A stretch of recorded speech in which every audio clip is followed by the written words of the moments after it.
तो दिलजीत दोसांझ एक बार फिर से चर्चाओं में है। देखिए, जिस तरीके से उनके कॉन्सर्ट में लाखों और करोड़ों की जो फैंस रहते हैं और हजारों की भीड़ रहती है, तो अक्सर ऐसा होता है कि इन भीड़ में कोई ना कोई हादसे का शिकार हो जाता है और इसका जिम्मेदार दिलजीत दोसांझ को ही ठहराया जाता है प्रशासन की तरफ से। तो इस बार चंडीगढ़ में जब उनका लाइव कॉन्सर्ट हुआ तो एक क्लिप काफी सोशल मीडिया पर वायरल हो रही है, जिसमें वो साफ कहते हुए नजर आ रहे हैं कि अब मैं भारत में कोई भी कॉन्सर्ट नहीं करूंगा, क्योंकि जब भी ऐसा होता है, मैं कोई कॉन्सर्ट करता हूँ, इतनी हजारों के फैंस हजारों की भीड़ में जमा होते हैं और कोई ना कोई हादसे का शिकार हो जाता है और मुझे ही जिम्मेदार ठहराया जाता है। कब तक ऐसा चलेगा?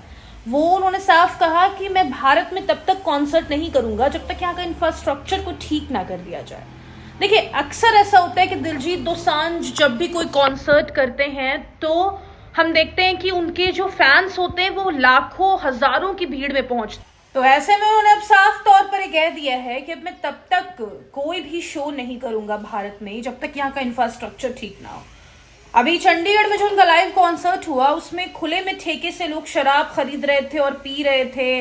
पुलिसकर्मी मूक दर्शक बने रहे, कुछ पुलिस वहां पर खड़े हुए थे क्योंकि उनका ध्यान सिर्फ और सिर्फ दिलजीत दोसांझ के कार्यक्रम पर था।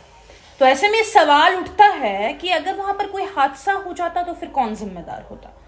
क्योंकि अब बताया जा रहा है कि स्टेज जो था दिलजीत दोसांझ का, जहां पर वो लाइव कॉन्सर्ट कर रहे थे, उसके ठीक पीछे पेट्रोल पंप भी था और जमकर उसके कॉन्सर्ट में आतिशबाजी भी की गई। तो अगर ऐसे में कोई हादसा हो जाता तो फिर कौन जिम्मेदार होता? ये बड़ा सवाल उठ रहा है। तो देखिए, अब जिस तरीके से दिलजीत दोसांझ ने कह दिया है कि जब तक इंफ्रास्ट्रक्चर ठीक नहीं हुआ तब तक मैं यहाँ पर कोई शो नहीं करूंगा, अब देखने वाली बात होगी कि प्रशासन इस पर क्या कदम उठाता है।